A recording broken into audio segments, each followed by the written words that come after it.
कहाँ तो लग जाए थक से, थक से कहाँ तो लग जाई धक से। बड़े बड़े लोगन के बंगला, दो बंगला और भैया झूमर अलग से। कहाँ तो लग जाई धक से।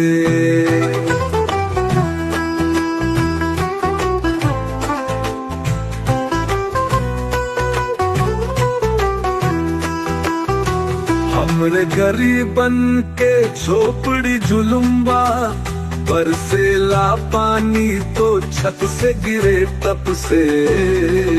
कहो तो लग जाई धक से।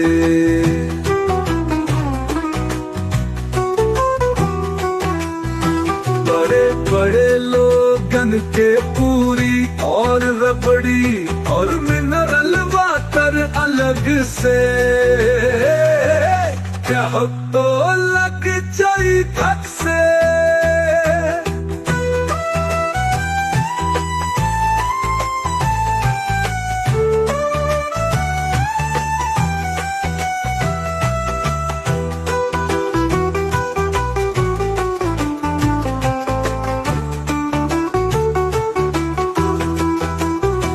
हमरे गरीबन के चटनी और रोटी, पानी पिए बालू वाला नल से।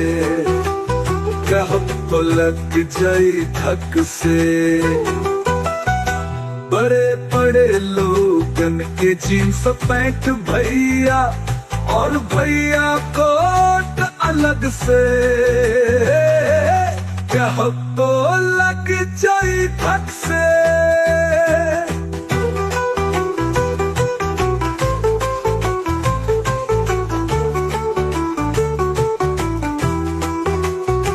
हमरे गरीबन के कुर्ता जुलूमवा, पहने तो फट जाए चल से।